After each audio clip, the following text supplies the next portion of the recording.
Bismillahirrahmanirrahim. Assalamualaikum warahmatullahi wabarakatuh. Alhamdulillahi rabbil alamin.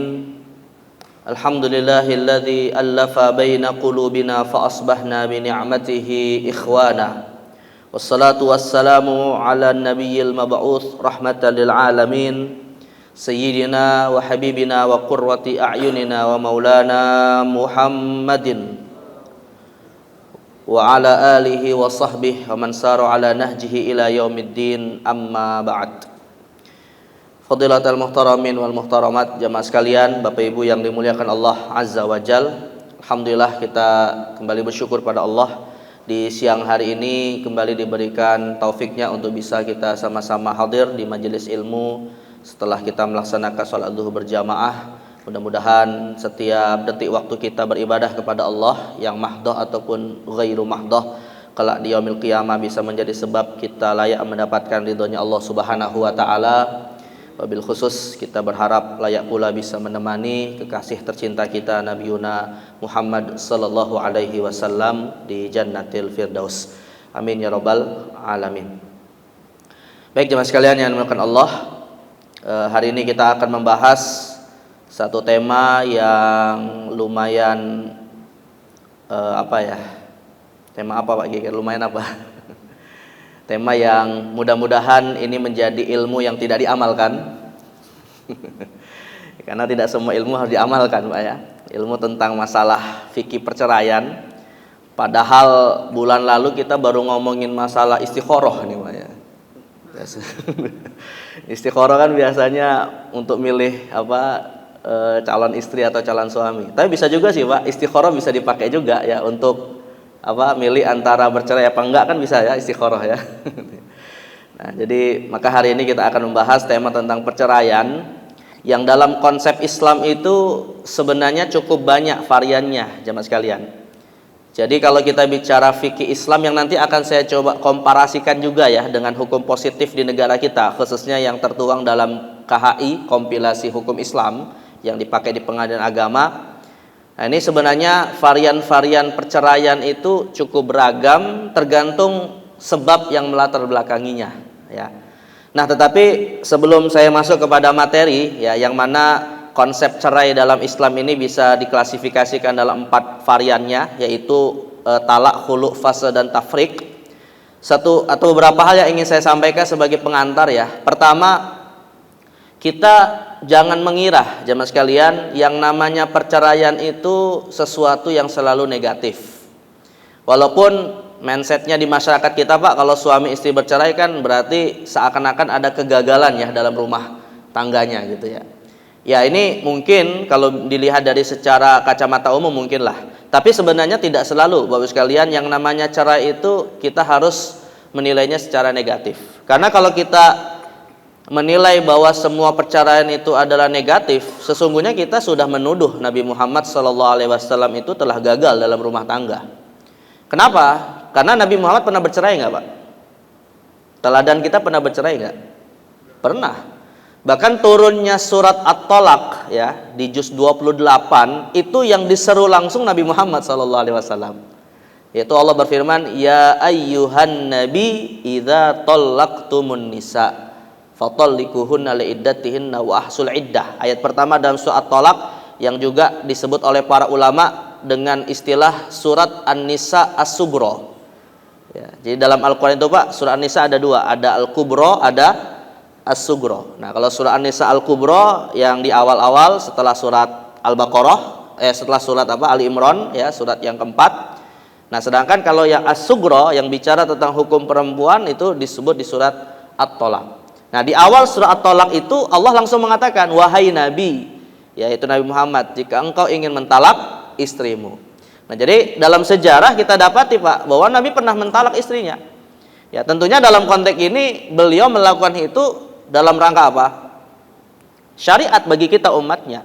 Bahwa Nabi SAW itu ingin mencontohkan kepada kita sebagai umatnya, kalau memang harus terpaksa bercerai, maka cerailah dengan mencontoh teladan kita, yaitu Nabi Muhammad SAW. Nah, maka prinsip perceraian dalam Islam itu Pak ada yang poin kedua yang ingin saya sampaikan sebagai pengantar, yaitu disebutkan di dalam surah Al-Baqarah ayat 229 di mana Allah Subhanahu wa taala berfirman, "At-talaqu marratan fa imsakum bima'rufin aw tasrihum bi ihsan." Allah memberikan kesempatan seorang laki-laki suami atau suami istri itu bercerai sebanyak 2 kali, ya. Namun kalau kemudian memang harus bercerai, Allah beri pilihan. Fa imsakum bima'rufin aw tasrihum bi ihsan. Kembali rujuk kepada istrinya dengan cara yang baik, atau kalau memang ingin bercerai, cerailah dengan cara yang baik. Nah, jadi maka dalam konsep Islam itu jemaah sekalian, cerai itu ya bisa menjadi solusi dalam kondisi di mana suami istri mungkin sudah nggak bisa akur lagi gitu kan. Maka tapi Allah Subhanahu wa taala kemudian mengajarkan nikahlah dengan cara yang baik, bercerai juga dengan cara yang baik. Makanya saya pribadi Pak beberapa kali ketemu dengan para ibu gitu ya, khususnya ketika saya di Hong Kong. Ya mereka ketika bercerai gitu Pak dengan suaminya itu malah mendapatkan kehidupan yang lebih baik. Ya karena melihat atau karena mendapati suaminya yang ditinggalkan di kampung halamannya rupanya selingkuh dan lain-lain gitu ya. Akhirnya terpaksa bercerai udah. Ya, dan di situ kemudian mereka bisa fokus dengan pekerjaannya, dan terlepas ya wanita boleh atau tidak bekerja itu urusan lain gitu ya. Tetapi paling tidak bisa kita simpulkan Pak, tidak selalu yang namanya perceraian itu selalu menghadirkan keburukan. Itu bisa menjadi solusi. Tetapi di sisi yang lain, poin ketiga yang ingin saya sampaikan juga, perceraian itu bukan akhir segalanya. Ya, yang mana di dalam hukum Islam Pak, kita memiliki konsep yang namanya disebut rujuk.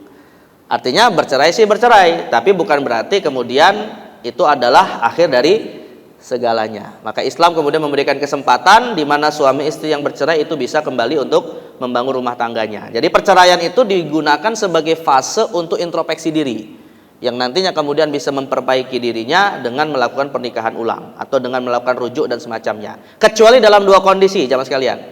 2 kondisi suami istri tidak akan bisa kembali rujuk. Ada yang tahu Pak? Apa 2 kondisi ini? Nah, pertama cerai mati, nggak bisa rujuk, ya, mau rujuk di akhirat nggak bisa lagi. Dan yang kedua, kapan? Selain cerai mati? Talak 3 masih mungkin mereka rujuk, ya kan istrinya nikah dulu dengan orang lain lalu bercerai, nanti bisa lagi nikah dengan suami yang pertama. Ada satu lagi Pak, yang nggak mungkin terjadi rujuk antara suami istri, yaitu ketika perceraiannya didasarkan kepada tuduhan selingkuh dari satu pihak kepada pihak yang lain, lalu kemudian dibawa ke pengadilan dan mereka kemudian saling melaknat. Ya, yang nanti kemudian dalam konsep Islam disebut dengan al-li'an. Nah, jadi dalam kondisi li'an ini para ulama umumnya mengatakan pernikahannya harus dibatalkan dan tidak boleh rujuk sampai meninggal. Jadi hanya 2 kondisi ini saja. Ketika suami istri bercerai itu tidak bisa rujuk. Tapi kondisi-kondisi yang lain, nah itu memungkinkan. Maka sekali lagi cerai ini merupakan sesuatu yang kalau kita pahami dalam konteks syariat Islam, ya banyak hal-hal yang atau banyak hikmah yang bisa diambil. Walau demikian jemaah sekalian, Islam juga tidak menghendaki suami istri itu mudah bercerai. Makanya Nabi Muhammad SAW mengatakan abghadul halal indallahi at-talaq, ya, bahwa sesuatu yang dihalalkan tapi tidak disukai adalah perceraian. Nah, jadi maka yang paling penting Pak adalah kita mengetahui ilmunya, dan dengan tahu ilmunya insyaallah ya tidak ada niatan untuk bercerai. Maka tadi saya sampaikan di awal, kita belajar fikih cerai bukan untuk diamalkan gitu ya, tapi sebagai ilmu untuk menjadi preventif, untuk kita antisipasi agar tidak terjadi. Nah, konsep perceraian di dalam Islam, nah kita masuk kepada materi ya jemaah sekalian. Ini variannya ada setidaknya 4 ya. Talak, khulu, fasakh dan tafrik. Mungkin di waktu yang terbatas di siang hari ini saya tidak akan menjelaskan detail-detail semua masalahnya ya jemaah sekalian. Namun kita akan membahas secara garis besar perbedaan antara keempat jenis perceraian ini. Yang mana kalau dalam bahasa sehari-hari masyarakat kita Pak, mau dia disebut talak, khuluk, fase atau tafrik, semuanya disebut dengan cerai. Nah ini yang jadi masalah ya. Jadi saya juga tidak menemukan ini padanan kata yang bisa diterjemahkan untuk kata talak, khuluk, fase dan tafriq ya, karena nanti semuanya dalam bahasa Indonesia disebut dengan cerai. Padahal perceraian itu kalau dalam bahasa Arab yaitu jenisnya ada 4 ini Pak gitu ya. Jenisnya ada 4 ini. Nah, jadi kita tetap menggunakan kata dasarnya yang berasal dari bahasa Arab ya, tapi semuanya akan merujuk kepada satu bahasa Indonesia yaitu cerai. Nah, kalau cerai itu sendiri kan bukan bahasa Arab Pak ya, itu nggak ada dalam Al-Qur'an hadis ya. Nah, jadi cerai ini menjadi konsep dalam bahasa Indonesia yang nanti kita akan kontekskan dengan apa yang ada dalam fikih Islam ya. Tapi sebelum saya masuk kepada 4 konsep perceraian yang tadi kita sebutkan, ini kita pahami dulu jamaah sekalian definisi cerai ya dari Kamus Besar Bahasa Indonesia ya. Jadi kalau dari KBBI, cerai itu definisinya adalah pisah ya, putus hubungan sebagai suami istri, juga dia terjemahnya adalah talak gitu ya. Walaupun sekali lagi Pak, tidak semua cerai itu adalah talak ya. Jadi kalau kita ingin bandingkan antara kata cerai dengan talak, bisa kita katakan setiap talak adalah cerai, tapi tidak setiap cerai adalah talak. Walaupun biasanya konotasi cerai lebih dekat kepada talak ya, tapi tentu tidak selalu nanti sifatnya talak. Dan apa perbedaannya, konsekuensi hukumnya apa, nanti kita akan bahas. Dan juga kalau dalam bahasa Indonesia cerai ada 2, ada cerai hidup, ada cerai mati ya. Ya kalau cerai mati artinya suami istri meninggal, salah satunya meninggal, maka dianggap sudah bercerai. Walaupun kalau dalam konsep Islam Pak, kalau dalam konsep Islam ya sebenarnya agak problematis sih disebut dengan cerai mati. Sebab dalam konsep Islam Pak, mati itu sesungguhnya bukan berarti kemudian terjadi perceraian. Sebab mati dalam Islam itu hakikatnya Pak hanya pergantian pergantian kehidupan saja Pak.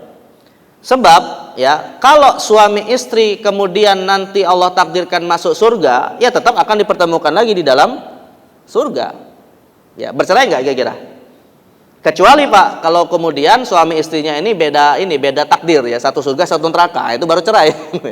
Tapi kalau semuanya masuk surga Pak, tidak ada perceraian sebenarnya dengan kematian itu. Karena Allah sendiri mengatakan dalam surah At-Tur ya, walladzina amanu wattaba'athum dzurriyyatuhum biimanin alhaqna bihim dzurriyyatahum. Dan orang-orang yang beriman lalu keimanannya diikuti oleh keluarga dan keturunannya, maka kami akan pertemukan lagi mereka ke dalam surganya Allah Subhanahu wa taala. Nah, jadi sebenarnya kalau istilah cerai mati ini secara teologis agak problematis ya. Kalau seandainya suami istri ini nanti ditakdirkan masuk surga ya, karena mereka akan bersama lagi dalam surga dan tidak perlu mengulangi akad nikah di surga nanti Pak. Karena sudah pernikahannya tetap dilanjutkan. Makanya ada sebagian orang Pak saya pernah ditanya di salah satu tempat pengajian di KPK kalau nggak salah, saya pernah ditanya kayak gini Pak, boleh nggak ya suami istri membuat perjanjian kayak gini Pak, perjanjian sebelum nikah atau perjanjian setelah menikah gitu ya. Jadi kontraknya bukan urusan harta Pak, kontraknya sampai akhirat ya, jadi kontraknya kayak gini, suami istri berjanji, tapi pertanyaannya nanti adalah begini, bagaimana kalau perjanjian itu dilanggar gitu ya. Ini pertanyaannya dilanggar. Perjanjiannya adalah begini, mereka berjanji siapapun yang nanti masih hidup ketika salah satunya meninggal jangan menikah lagi. Nah, jadi janjinya kayak gitu Pak. Kenapa? Karena berharap kalau nanti masuk surga ya berstatus sebagai suami istri lagi di surga. Oh, ini kan perjanjiannya visinya akhirat ini Pak. Nah, tapi yang bertanya ini Pak, nanyanya bukan masalah hukum perjanjiannya, nanyanya adalah, Ustaz, gimana kalau istri saya meninggal lebih awal, saya melanggar janji itu, saya nikah lagi, kira-kira dosa nggak? Langsung dijawab satu. Enggak. Nah, gitu. Ya, jadi akhirnya saya bilang kayak gini Pak. Pertama, ya saya sampaikan buat janji seperti ini boleh-boleh saja. Karena dulu pernah ada Pak, saya lupa siapa ya, seorang sahabat dengan istrinya pernah buat komitmen seperti ini ya. Artinya mungkin terinspirasi dengan kisah itu mungkin ya. Tapi saya katakan, yang pertama, ya silakan membuat perjanjian seperti itu. Lalu pertanyaan berikutnya adalah, emang sudah yakin masuk surga? Nah, itu dulu pertanyaan pertama. Karena nanti Pak, di dalam surga itu ya, atau di akhirat nanti yang Allah pertemukan antara suami istri hanya ahli surga. Ya, ahli neraka enggak Pak. Maka jangan sampai ada prinsip atau jangan sampai karena saking bucinnya istilahnya gitu Pak ya kepada pasangannya itu kemudian memiliki prinsip sama-sama di surga sama-sama di neraka. Nah, itu orang bodoh namanya Pak. Jadi sama-sama di surga kalau di neraka masing-masing. Nah, itu baru benar itu. Karena nanti di neraka nggak ada lagi yang namanya pasangan Pak. Di neraka itu ya setiap orang akan bertanggung jawab dengan dosanya masing-masing.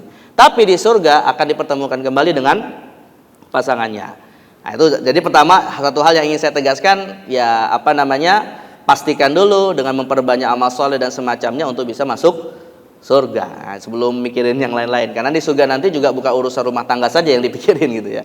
Nah, itu satu. Dan yang kedua, kalaupun misalnya perjanjian tadi kemudian dilanggar, ya mudah aja. Kalau nanti memang masuk surga minta maaf aja selesai. Coba. Kira-kira Pak, kalau udah masuk surga emang masih ada rasa cemburu? Coba. Ya, tapi kalau memang betul-betul sangat cinta kepada pasangannya ya silakan saja gitu ya. Nah, jadi nah, maka yang ingin saya katakan di awal jamaah sekalian bahwa sekali lagi prinsip pernikahan di dalam Islam itu bukan hanya di dunia ya. Visi pernikahan di dalam Islam bukan hanya di dunia tapi sampai ke surganya Allah Subhanahu wa taala. Nah, maka sekali lagi kalau kita punya visi kayak gini Pak, insya Allah ketika pasangan kita meninggal lebih awal ya nggak akan ada rasa sedih karena Allah nanti akan pertemukan kembali kalau ditakdirkan masuk surga. Dan mudah-mudahan nanti di surga atau sebelum masuk surga kita akan bisa saling membela antara pasangan. Karena jangan sampai terjadi jamaah sekalian orang yang paling besar menuntut kita nanti di akhirat adalah pasangan kita sendiri. Karena mereka yang paling tahu tentang kita gitu kan. Mereka yang paling tahu atau mungkin paling terzolimi di antara hubungan manusia. Nah, itu jadi mudah-mudahan nanti di akhirat di hadapan Allah saat dihisab maka orang yang mungkin paling banyak membela kita adalah pasangan kita sendiri. Nah, tentunya dalam konteks di dunia harus kita persiapkan. Baik, ini kalau kritik lah terhadap konsep cerai mati Pak ya. Karena sekali lagi secara istilah agak problematis kalau dilihat dari aspek teologi Islam. Nah, kemudian perceraian itu sendiri seperti yang tadi saya sampaikan di dalam konsep Islam varian jenisnya cukup banyak ya yang bisa dikembalikan kepada 4 konsep. Tapi keempat konsep ini Bapak sekalian saya ingin awali dulu perbedaannya dari aspek sumbernya ya. Sebenarnya nanti kalau kita lihat dari sisi perbedaan 4 jenis perceraian ini ada setidaknya 5 klasifikasi perbedaan ya. Tetapi kalau kita lihat dari satu jenis perbedaan dulu atau dari satu klasifikasi perbedaan, kita bisa lihat dari sisi sumber. Ya, dari sisi sumber. Jadi cerai itu ada 4, yang mana sumbernya atau konsep cerainya beda-beda tergantung kepada sumber.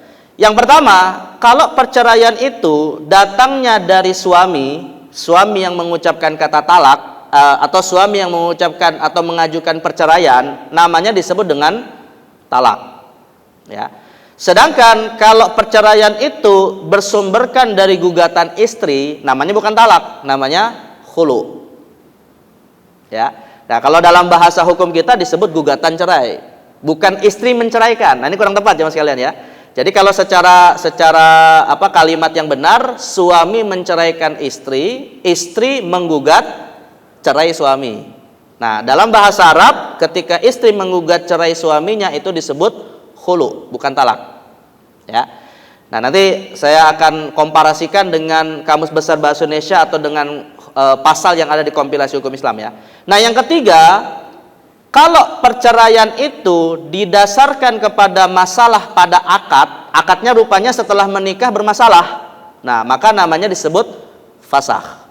Nah, misalnya gini Pak, misalnya ada suami istri menikah, awalnya menikah. Setelah mereka menikah, mungkin berjalan beberapa tahun mereka menikah, ada yang memberikan kesaksian, seorang ibu-ibu udah tua memberikan kesaksian bahwa suami istri ini dulunya waktu kecil pernah diberi ASI. Nah, rupanya saudara sepersusuan. Nah, maka otomatis kan nikahnya nggak boleh dilanjutkan. Nah, ketika pernikahannya tidak boleh dilanjutkan karena rupanya punya hubungan mahram karena sebab persusuan, nama perceraiannya bukan talak, bukan khulu, tapi disebut fasakh.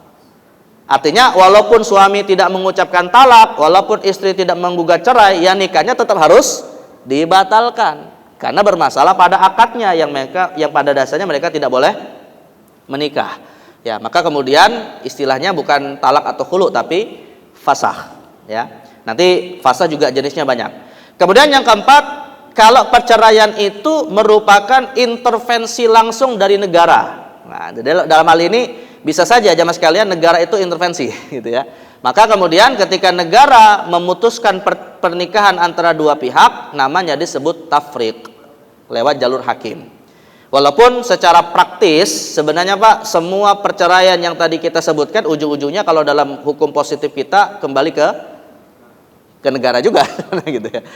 Ini kalau kita melihat dari sisi fikih klasik gitu ya. Fikih klasik dalam arti kalau di zaman dahulu kan talak tidak mesti dibawa ke pengadilan karena belum ada sistem itu gitu ya. Tapi kalau di zaman sekarang karena sudah ada sistemnya, ya semuanya nanti tetap menggunakan instrumen negara, ya pengadilan agama untuk menjatuhkan perceraian ini. Tapi dari sisi sumber maka bisa datang dari suami, bisa datang dari istri, bisa datang dari akadnya yang bermasalah, atau betul-betul murni intervensi dari negara. Nah, maka perceraian-perceraian ini atau semuanya itu disebut cerai ya dengan konsep yang berbeda.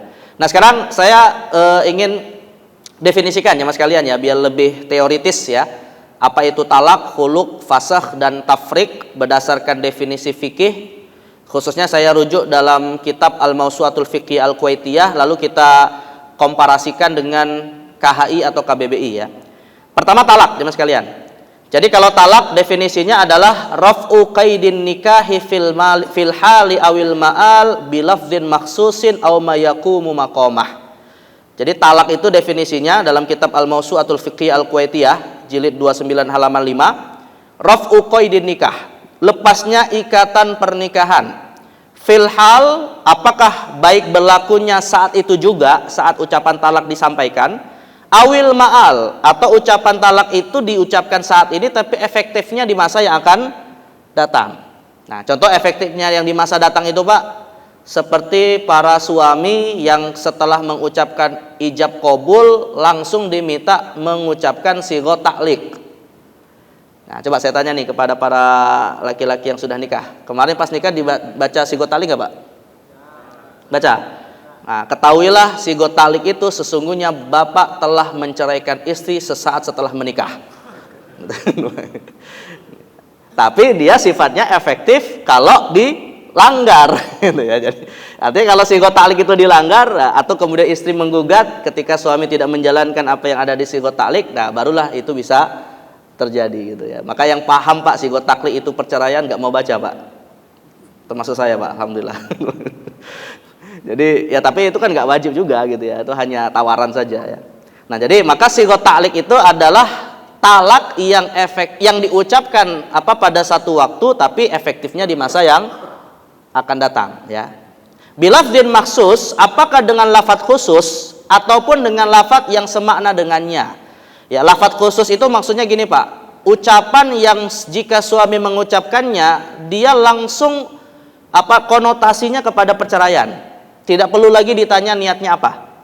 Ya, tapi bisa juga ada ucapan yang sifatnya ambigu. Dia bersayap, bisa maknanya perceraian, bisa juga maknanya bukan perceraian. Maka kalau untuk yang kedua ini nanti perlu ditanya motifnya. Makanya para ulama nanti dari sisi lafadz Pak membagi ucapan talak ada dua. Pertama ada talak sharih, kedua ada talak kinayah. Ya, jadi kalau talak sharih itu ucapan yang kalau kita dengar ya sudah langsung maksudnya adalah talak, termasuk cerai, termasuk talak gitu ya. Nah, kalau ucapan-ucapan kayak gini mau suami niat apa enggak, yang penting diucapkan dalam kondisi sadar itu sudah jatuh talak. Yang penting sadar Pak ya, kalau misalnya diucapkan saat lagi ngigau saat tidur ya mungkin nggak berani ngucapinnya saat sadar, terucap saat tidur gitu. Nah, itu nggak berlaku hukumnya gitu ya. Nah, tapi kalau misalnya ngucapinnya itu Pak dalam kondisi sadar, meskipun main-main tetap sah talaknya. Ya, karena Nabi mengatakan salasun jidduhun najiddun wa hazluhun najiddu. 3 ucapan yang diucapkan apakah main-main atau serius itu tetap sah. At-talaqu war-raj'ah, an-nikahu wat-talaqu war-raj'ah. Nikah, talak dan rujuk. Nah, jadi kalau main nikah-nikahan Pak sah nikahnya. Nah, ini yang biasanya suka buat sinetron ini Pak ya.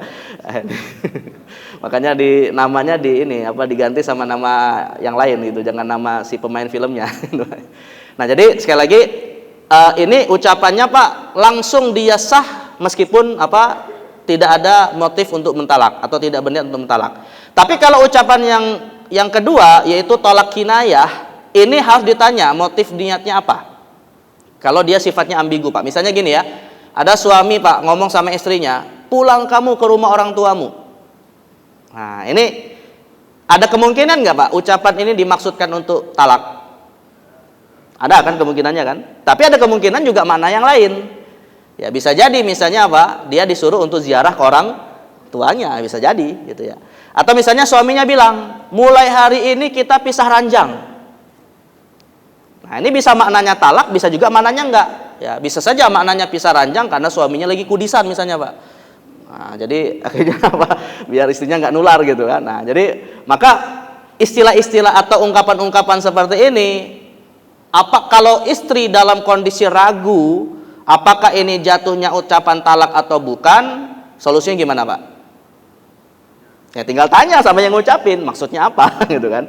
Ya, tanya kepada suaminya, Mas maksudnya apa nih ucapan seperti ini gitu kan. Walaupun dalam kondisi emosi misalnya ya.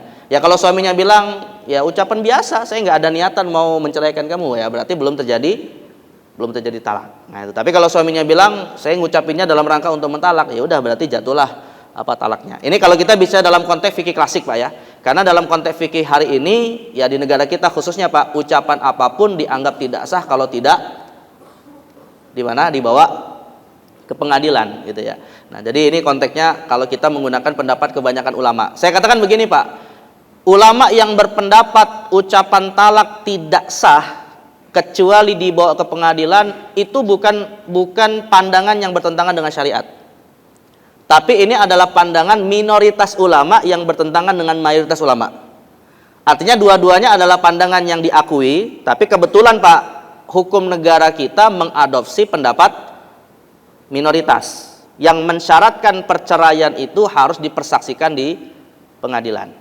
Jadi kalau misalnya ada yang berpendapat, oh enggak, ucapan talak saya tidak berlaku apa-apa kalau tidak dibawa ke pengadilan, bukan berarti melanggar syariat, namun mengikuti pendapat minoritas ulama khususnya dari madzhab Zahiri yang mensyaratkan perceraian itu dibawa ke pengadilan. Tapi dengan catatan Pak, setiap apa yang diucapkan ada pertanggungjawaban di akhirat walaupun nikahnya tetap sah. Nah, jadi maka saya pernah beberapa kali Pak ketemu dengan orang yang saat membahas masalah-masalah kayak gini akhirnya mau empat mata deketin gitu kan, nggak nanya di forum kan, mungkin malu gitu Pak. Ustadz pas tanya empat mata, Ustadz saya itu mungkin udah ngucapin kata talak ke istri udah ratusan kali ya, setiap kali emosi talak tapi selama ucapan itu diucapkan pun ya tetap tinggal serumah, tetap berhubungan seksual layaknya suami istri gitu. Padahal kalau kita pakai pendapat mayoritas ulama Pak, 3 kali ucapan talak boleh nggak mereka berhubungan seksual? Nggak boleh, udah talak bain kubro, yang mana istrinya harus nikah dengan laki yang lain.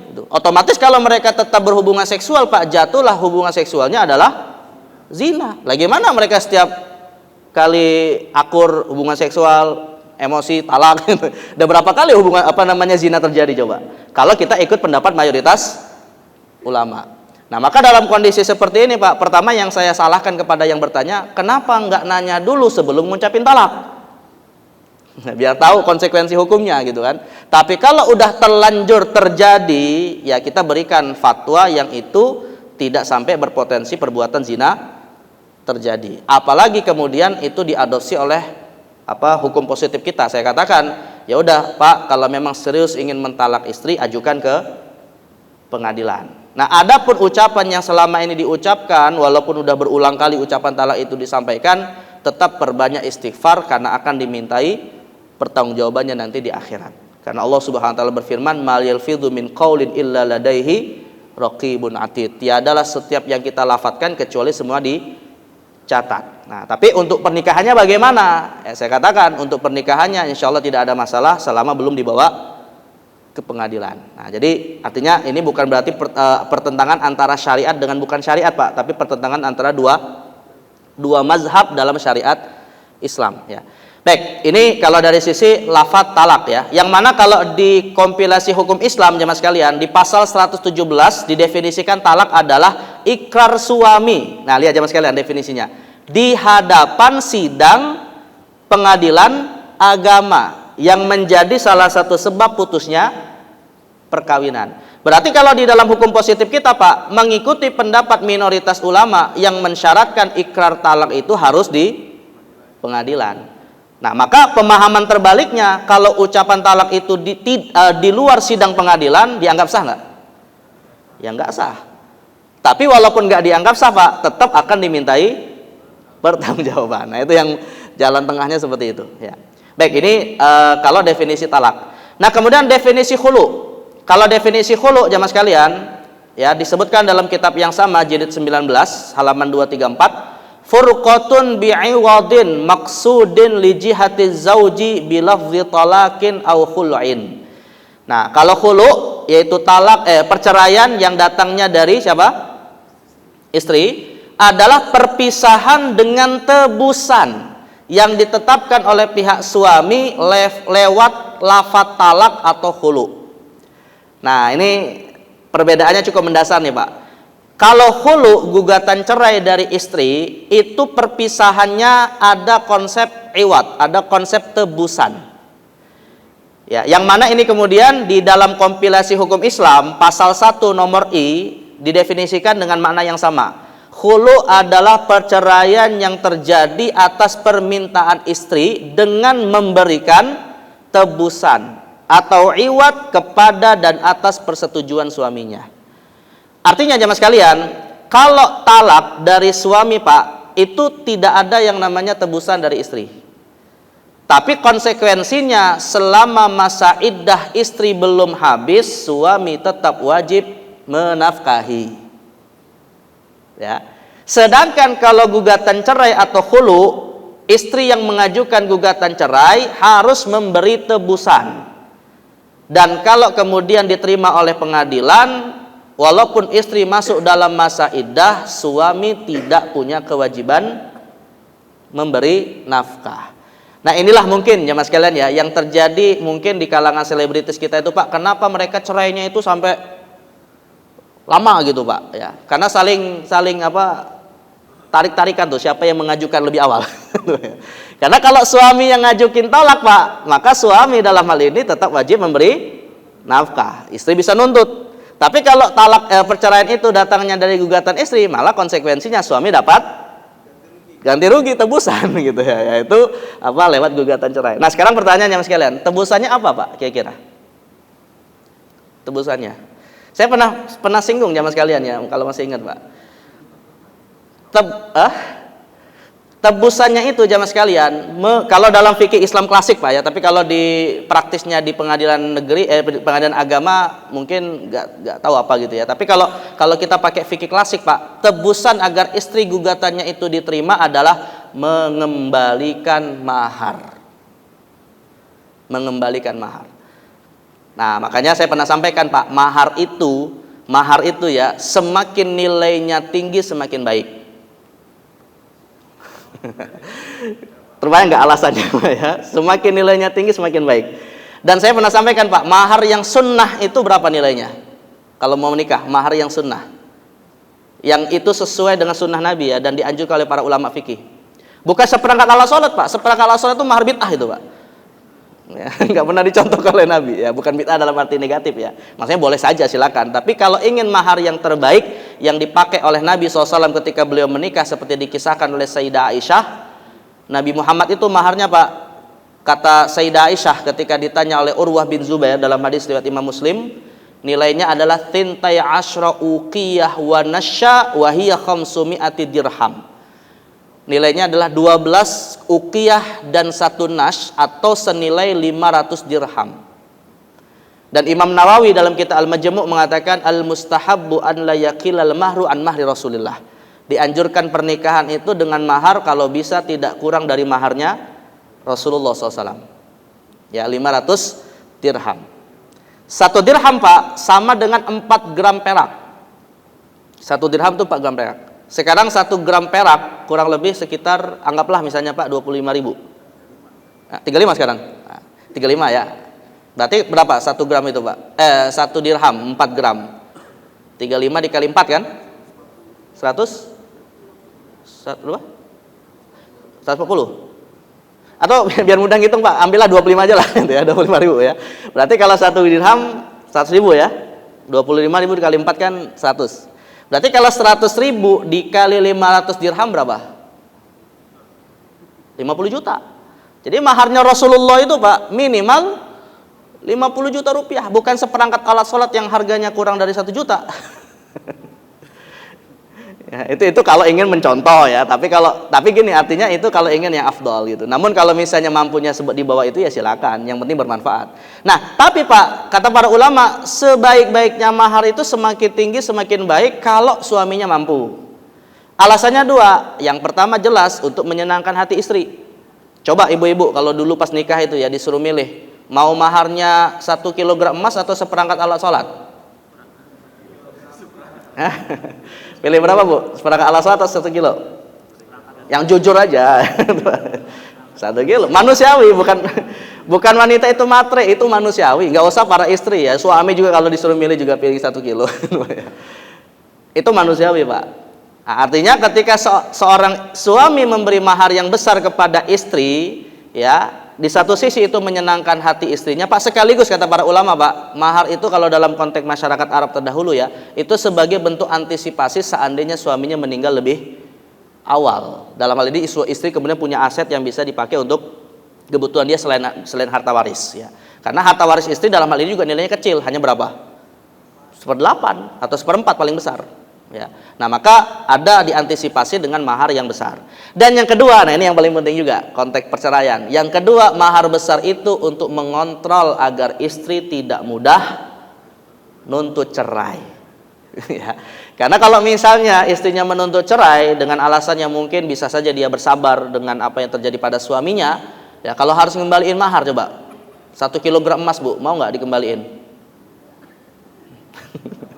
Kira-kira mending ngembaliin atau mending sabar? Ya itu pilihannya cuma dua itu gitu kan.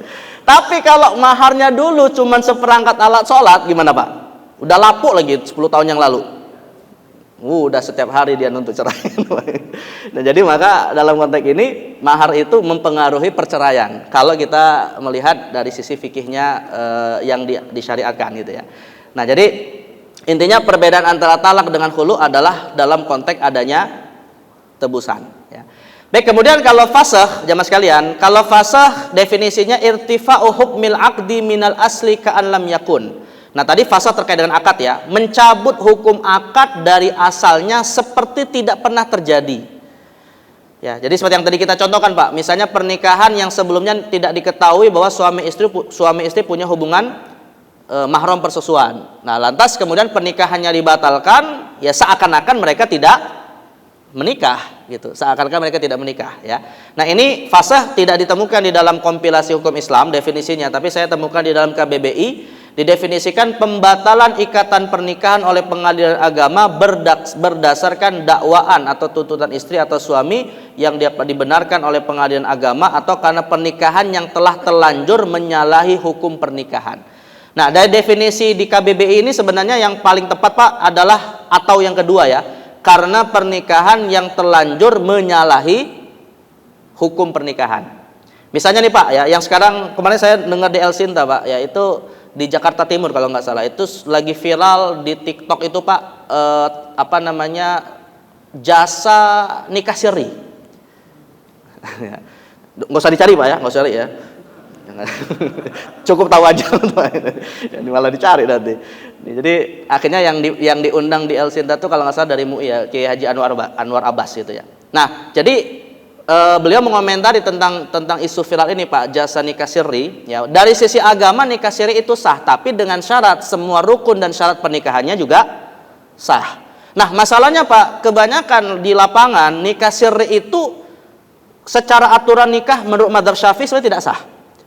Kenapa? Karena unsur walinya Pak, yang biasanya bukan wali bapak kandung dari si wanita, tapi wali abal-abal.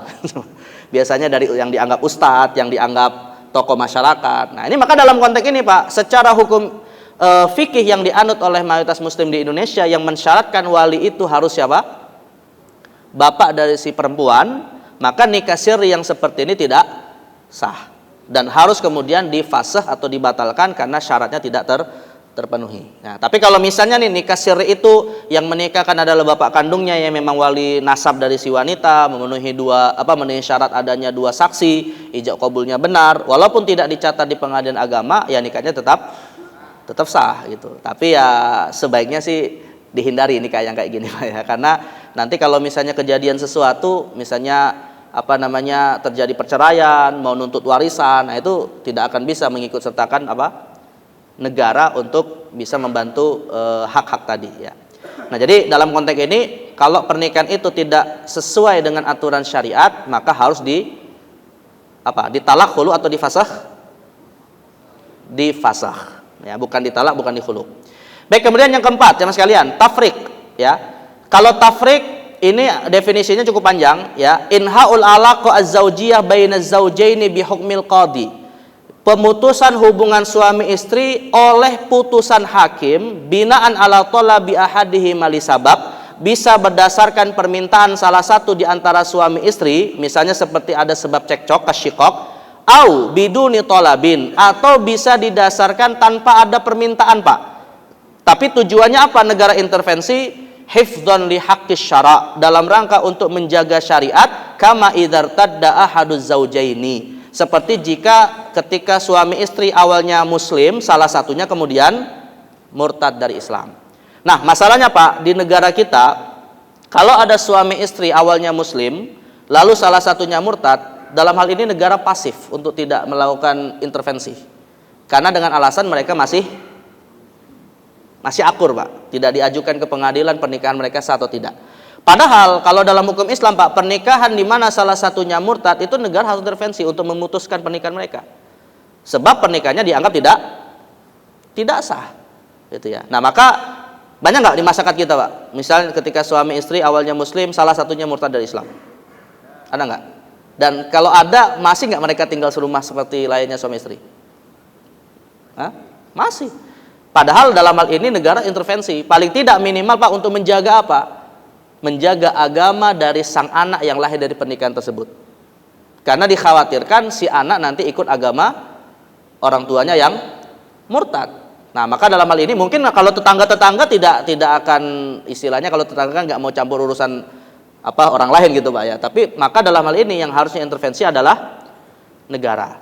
Nah, jadi karena dalam hukum Islam pernikahan beda agama ketika salah satunya murtad Pak ke agama apapun itu tidak dianggap sah, layaknya pernikahan yang di awal sebelum menikah salah satunya bukan beragama Islam. Nah, jadi tidak bisa dibenarkan pernikahan seperti itu. Tetapi kalau kemudian yang murtad itu kembali masuk Islam Pak, nah ini nanti ulama kita beda pendapat. Apakah harus mengulangi pernikahannya atau tinggal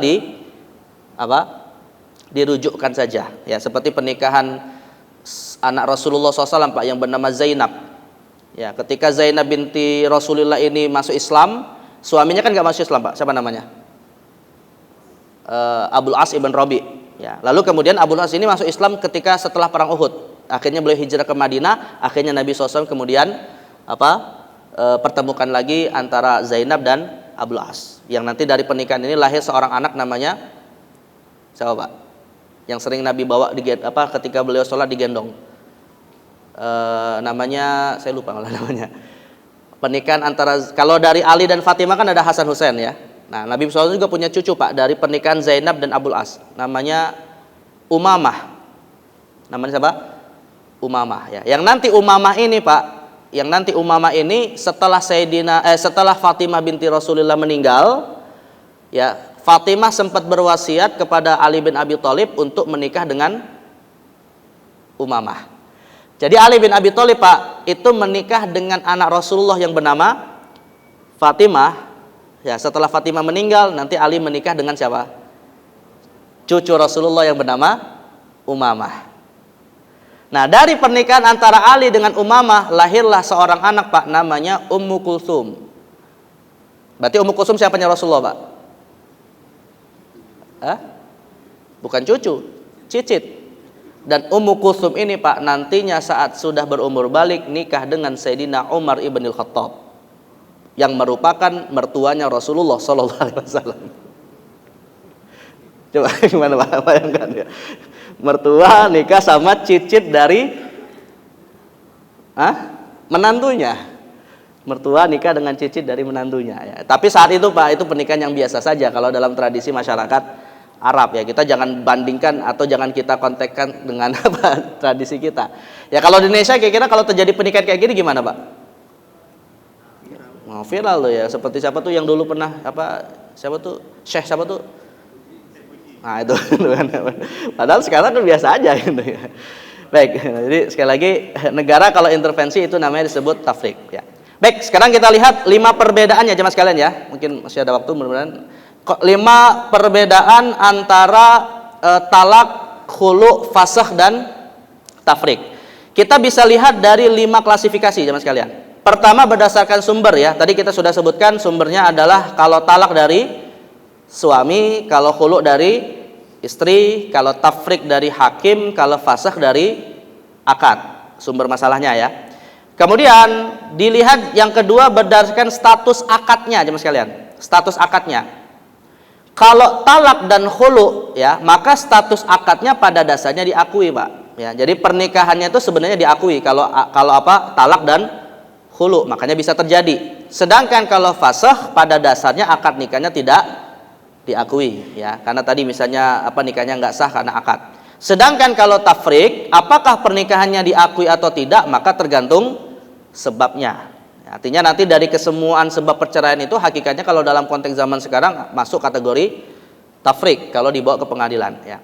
Lalu yang penting juga jemaah sekalian konsekuensinya. Nah, kalau sudah terjadi talak, khulu, tafrik dan fasakh, apa konsekuensi hukum di antara suami istri tersebut? Termasuk juga mungkin anaknya yang lahir dari pernikahan ini dan seterusnya. Setidaknya ada 5 konsekuensinya jemaah sekalian. Pertama adalah adakah iddah? Adakah iddah? Para ulama sepakat Pak, kalau talak iddah ada. Iddah itu artinya adalah masa tunggu seorang istri untuk tidak boleh menikah dengan orang lain. Sekaligus masa iddah itu adalah kesempatan waktu untuk suami bisa rujuk. Jadi tujuan dari iddah itu suami bisa rujuk, maka istri tidak boleh nikah dengan orang lain. Nah, kira-kira berapa lama Bu iddah seorang istri kalau ditalak oleh suaminya? Tahu nggak Bu? Nggak tahu nggak apa-apa Bu, mudah-mudahan biar nggak bercerai. Tapi kalau terjadi harus tahu ya. Berapa? 10 hari, cepat banget Pak. Oh, 3 bulan 10 hari? Enggak, bukan. Ini pada nebak-nebak aja. 3 kali haid. Ya, jawabannya adalah tergantung kondisi istrinya ketika ditalak. Nah, itu. Ya, bisa beda-beda tergantung kondisi. Kalau istrinya dalam kondisi hamil ketika ditalak, berarti iddahnya sampai melahirkan. 1 ya. Walaupun misalnya sudah hamil 8 bulan, tinggal 1 bulan lagi sebelum melahirkan, ya itulah iddahnya. Yang kedua, kalau istrinya dalam kondisi tidak hamil tapi haidnya masih aktif, menstruasinya masih mengalir, maka iddahnya sebanyak 3 kali suci. Yang menurut pendapat kebanyakan ulama 3 kali suci. Kalau istrinya sudah tidak haid lagi Pak, menopause, ya tidak keluar lagi darah menstruasinya, maka iddahnya selama 3 bulan. Nah, jadi masa 3 inilah yang membuat sang istri kemudian tidak boleh menikah dengan laki-laki lain, sekaligus memberi kesempatan kepada suaminya untuk bisa rujuk. Tapi kalau kemudian iddahnya udah selesai, suaminya ingin rujuk, maka harus nikah ulang. Nikah ulang dalam arti harus ijab qabul baru, harus datangin 2 saksi, harus kasih mahar yang baru. Nah, ini untuk iddah. Nah, iddah berlaku pada jenis perceraian yang seperti apa? Semua ulama sepakat iddah terjadi pada talak. Mayoritas ulama berpendapat iddah juga terjadi pada khulu. Tapi para ulama kemudian membedakan apakah iddah terjadi pada fasakh atau tafrik tergantung kepada sebabnya. Ya, jadi umumnya sih iddah itu Pak hanya terjadi pada talak dan khulu ya. Tapi kalau pada fasakh, kalau fasakh biasanya nggak ada iddah Pak. Fasakh itu cukup minimal 1 kali haid saja. Misalnya gini ya, suami istri ketahuan punya hubungan mahram persusuan. Nah, maka kemudian diputuskan pernikahannya dengan metode fasakh. Lalu kalau sudah difasakh Pak, istri si wanita mau nikah lagi kapan dibolehkan? Cukup dipastikan dia tidak hamil, itu aja. Dan itu kemudian standarnya adalah kalau dulu masa lalu itu hanya cukup dengan 1 kali haid saja. Tapi kalau di zaman sekarang Pak mungkin bisa dengan cara lewat jalur apa? Nah, memastikan dia nggak hamil. Ya bisa USG atau apa gitu ya. Tidak mesti iddahnya selama yang tadi kita sebutkan gitu ya. Nah, itu kalau misalnya lewat jalur fasakh. Tapi kalau talak dan khulu maka iddahnya apa yang tadi kita sebutkan. Yang kedua jemaah sekalian, jumlah cerai dan rujuk suami. Dari 4 jenis perceraian tadi Pak, yang jumlahnya ada 3 cuman talak. Talak 1, talak 2, talak 3. Nggak ada khulu 1, khulu 2, khulu 3. Nggak ada fase 1, fase 2, fase 3. Nggak ada tafrik 1, tafrik 2, tafrik 3. Nggak ada ya. Yang talak hanya ada yang ada jumlahnya cuman talak saja. Artinya Pak, kalau istri menggugat cerai, kan khulu namanya ya. Nah, maka khulu istri itu tadi dihitung khulu berapa? Ya nggak ada hitungannya Pak, nggak ada hitungannya. Artinya nggak ada hitungan itu kalau istri menggugat cerai, lalu suaminya ingin apa? Rujuk, bisa nggak? Istrinya gugat cerai Pak, suaminya ingin rujuk, bisa nggak? Bisa. Caranya ngerayu istrinya mau dinikahi lagi. Nikahi lagi gitu ya. Ya kalau istrinya bilang, ya udah kita balik lagi nikah, ya udah nikah. Dan menariknya Pak, istri setelah menggugat cerai lalu masuk masa iddah, boleh dia melakukan pernikahan ulang dengan suaminya di masa iddah, tapi tidak boleh menikah dengan laki-laki lain sebelum iddahnya selesai. Ya itu perbedaannya Pak. Tapi beda dengan talak. Kalau talak di masa iddah suaminya bisa rujuk tanpa nikah ulang, free, nggak ada mahar baru Pak. Tapi kalau gugatan cerai, istrinya mau menerima, nikahnya harus ulang, harus ada mahar baru. Kenapa? Karena sebelumnya istrinya sudah ngembaliin mahar. Maka kalau mau dinikahi lagi maharnya baru. Pertanyaannya Pak, maharnya beda atau sama? Tergantung. Bisa jadi maharnya minta yang lebih gitu ya. Nah itu kalau khulu gitu ya. Nah tapi kalau untuk tafrik dan fasakh maka pada dasarnya juga nggak ada jumlahnya, termasuk juga rujuknya mirip seperti khulu ya. Lalu kemudian hak nafkah jemaah sekalian semasa masa iddah. Hak nafkah semasa iddah hanya berlaku untuk talak saja. Jadi selama masa iddah setelah ditalak suami berlaku hak nafkah yang biasa rutin diberikan. Tapi kalau untuk fasakh, khulu dan tafrik itu tidak ada nafkah ya. Kemudian hak waris jemaah sekalian. Di tengah masa iddah suaminya meninggal atau istrinya meninggal Pak misalnya. Apakah pasangan yang sudah ditalak itu masih dapat hak waris? Ya jawabannya kalau perceraiannya karena sebab talak masih berlaku hak waris. Tapi kalau perceraiannya adalah fasakh, khulu dan tafrik tidak berlaku hak waris ya. Nah jadi kalau seorang suami misalnya mentalak istrinya biar nggak dapat warisan misalnya nih ya. Nah tapi kemudian meninggal sebelum iddahnya selesai, nah, istrinya tetap dapat warisan ya. Nah, itu, ya. Jadi berlaku hukum waris. Lalu status suami istri ya, status suami istri itu maksudnya bisa rujuk atau tidak ya. Maka tadi saya sebutkan cuma 2 sebab yang tidak bisa rujuk, yaitu kalau meninggal atau terjadi li'an ya. Li'an itu nanti masuk kategori fasakh. Li'an itu masuk kategori tafrik ya. Jadi saling melaknat itu nanti dibawa ke pengadilan. Baik, kemudian sebab yang melatar belakangi jemaah sekalian, sebab-sebabnya ya. Kalau talak itu Pak, sebenarnya ya, talak itu pada dasarnya tidak mesti ada sebab suami bisa mentalak istrinya Pak. Jadi kalau suaminya misalnya tiba-tiba ngucapin kata talak ke istrinya, ditanya alasannya apa? Lagi iseng aja, lagi gabut gitu kan. Itu sebenarnya sah-sah saja itu Pak gitu ya. Talaknya sah-sah saja ya. Walaupun nanti kalau dibawa ke pengadilan pasti nggak boleh gitu ya. Karena harus ada alasannya gitu. Tapi kalau dalam fikih klasik Pak, ucapan talak walaupun lagi gabut itu sah. Yang penting dia sadar gitu ya. Tapi kurang etis lah ya, karena seakan mempermainkan pernikahan ya. Nah, sedangkan kalau khulu tidak boleh seorang istri menggugat cerai kecuali ada sebab. Karena kalau istri menggugat cerai tanpa ada sebab Pak, masuk kategori dosa besar. Ya, Nabi mengatakan al-mukhtali'at hunnal munafiqat. Wanita yang mudah menggugat cerai suaminya itu seperti wanita munafik. Nah, maka harus ada sebab. Sebabnya apa? Misalnya karena aib yang ada pada suaminya, atau karena nafkah yang tidak diberikan, atau suaminya hilang ya, Bang Toyib nggak tahu kemana misalnya Pak. Ya. Atau di penjara bertahun-tahun, atau KDRT. Nah, itu boleh seorang wanita menggugat cerai. Lalu yang ketiga fasakh. Kalau fasakh ini bisa karena sebab khiyar, batil atau fasid. Maksudnya Pak, batil itu nikahnya memang bermasalah secara akad ya, seperti nikah sama mahram, atau fasid menurut sebagian besar ulama nikahnya tidak sah walaupun sebagian kecil mengatakan nikahnya sah. Misalnya seperti nikah tanpa wali. Nah, lalu negara memutuskan pernikahannya difasakh atau diulangi lagi dengan sesuai aturan yang berlaku di negara tersebut. Nah, maka itu bisa terjadi. Khiyar, nah ini saya sedikit ingin penjelas agak panjang Pak. Khiyar ini dalam konsep fikih klasik, khiyar ini Pak diberikan kepada seorang wanita yang dinikahkan oleh bapaknya tanpa sepengetahuan dia. Walaupun dalam hukum positif di negara kita itu tidak dibenarkan Pak ya. Tapi kalau dalam fikih klasik, misalnya gini Pak, ada seorang ayah ketemu nih seorang laki-laki yang dia harapkan bisa menjadi menantunya, tapi nggak sabar mau diberitahukan kepada anaknya karena anaknya kebetulan lagi kuliah di luar negeri Pak. Nah, tiba-tiba tanpa sepengetahuan anaknya Pak, langsung melakukan ijab kabul. Nah, ijab kabul harus nggak dihadiri wanita? Nggak harus kan? Paling tidak 4 orang aja Pak yang hadir. 1 mempelai laki-laki, 2 wali, 3 saksi 1, 4 saksi 2. Nikah siri misalnya ya. Nah, setelah terjadi akad nikah Pak, si wanita datang pulang liburan. Pas liburan bapaknya bilang, "Nak, ya kamu udah punya suami, gimana?"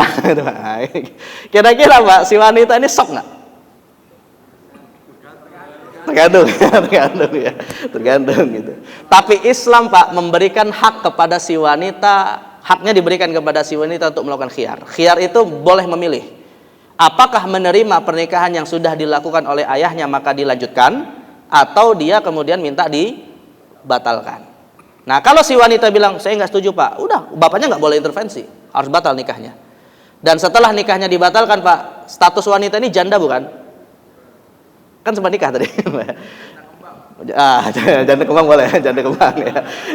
Jadi kembang gitu ya. Tapi bukan janda seperti yang kita pahami Pak gitu ya. Jadi sebenarnya tidak berlaku status janda gitu. Dalam arti Pak, saat dia ngomong nikahnya nggak diterima, besoknya dia nikah dengan laki-laki yang lain sah. Ya, tidak ada masa iddah ya, karena belum terjadi hubungan seksual. Nah, jadi ini namanya fasakh berdasarkan khiyar ya. Nah, kalau tafrik ini konsepnya banyak Pak, ada ila ya, nanti kalau sering dengar istilah dalam fikih keluarga ya, ada ila, ada zihar, li'an atau murtad yang tadi kita sebutkan, atau misalnya salah satu suami istri masuk Islam ya dan yang lainnya tidak mau. Nah, itu nanti negara bisa intervensi. Dan yang terakhir, apakah memungkinkan mereka bisa bersatu kembali setelah terjadi perceraian ini? Ya, maka jawabannya Pak, tergantung sebab perceraian dan jenis cerainya. Dan tadi kesimpulan di awal bahwa hanya 2 kondisi saja yang tidak mungkin bisa bersatu, yaitu ketika salah satunya meninggal atau terjadi apa? Li'an. Ya, li'an di pengadilan saling melaknat gara-gara tuduhan salah satunya kepada pasangannya berzina, tapi dia tidak bisa mendatangkan 4 saksi. Nah, maka nanti di pengadilan mereka saling melaknat ya. Baik, ini gambaran secara global, mungkin banyak kasus juga tadi kita sebutkan ya, bahwa perceraian dalam Islam ini cukup bervariasi. Ya sekali lagi Pak, jadikan wawasan saja ya, jangan dipraktekkan, apalagi satu-satu mau dipraktekin misalnya Pak. Jadikan ini sebagai ilmu saja. Ya, mudah-mudahan bisa menambah wawasan kita semua. Baik, saya mungkin cukupkan, saya kembalikan waktu pada Pak Agus. Ya, silakan, masih ada waktu enggak? Saya kembalikan. Assalamualaikum warahmatullahi wabarakatuh. Jadi di masyarakat boleh nggak sudah bercerai masih satu atap? Gimana? Langsung jawab? Sudah. Ya boleh. Boleh ya, singkat aja ya. Tanggung ya. Bolehkah setelah bercerai masih tinggal satu rumah? Ya. Jawabannya begini Pak, saya katakan malah bukan boleh Pak, harus. Ini salah satu salah kaprahnya masyarakat kita Pak. Setelah putusan pengadilan bahwa suami istri bercerai, mereka langsung pisah rumah. Ini salah, keliru nih Pak. Kenapa ini keliru? Ya, karena pada dasarnya suami itu Pak punya hak untuk bisa rujuk selama masa iddah. Dan si istri masih punya hak untuk diberi nafkah selama masa iddah. Nah, bagaimana hak-hak ini bisa didapatkan kalau sudah pisah rumah? Ya, malah ada Pak beberapa laki-laki, beberapa suami gitu ya yang nanya ke saya, "Ustadz, saya bercerai nih, sudah putusan keluar dari selama masa iddah, tapi saya kemudian ingin rujuk. Istri saya kemudian menolak untuk rujuk. Boleh nggak istri menolak rujuk selama masa iddah?" Saya bilang nggak boleh. Istri yang begini dosa. Ya, jadi dalam konteks ketika masa iddah belum selesai, suami punya hak untuk rujuk sebagaimana si istri punya hak untuk diberi nafkah. Dan itu semua bisa terjadi ketika mereka masih tinggal satu rumah. Maka kapan mereka kemudian pisah rumahnya Pak? Kalau sudah selesai iddahnya. Atau yang kedua Pak, mereka sudah mulai pisah rumah kalau talaknya itu bukan talak rujuk. Yang bukan talak rujuk itu misalnya apa? Khulu, gugatan cerai.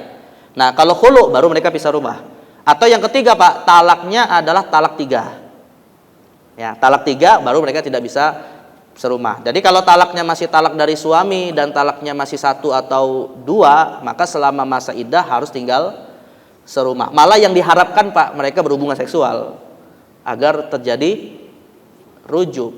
Ya. Dan sebagian ulama ada yang berpendapat rujuk itu tidak mesti pakai ucapan.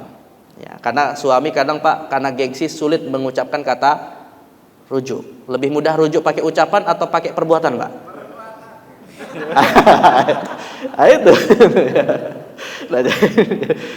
Nah, jadi makanya ada ulama yang membolehkan, apalagi pas lagi hujan-hujan, dingin-dingin gitu Pak. Udah rujuk mereka ya. Gimana mau rujuk kalau rumahnya udah pisah Pak? Pindah kota lagi dah ya kan. Nah, seperti itu ya. Ya begitu Pak ya. Tapi kalau misalnya mereka mau pisah rumah sih tanpa menghalangi suami bisa rujuk ya silakan saja. Tapi sebenarnya afdolnya bahkan harusnya mereka harus tinggal serumah selama masa iddah itu.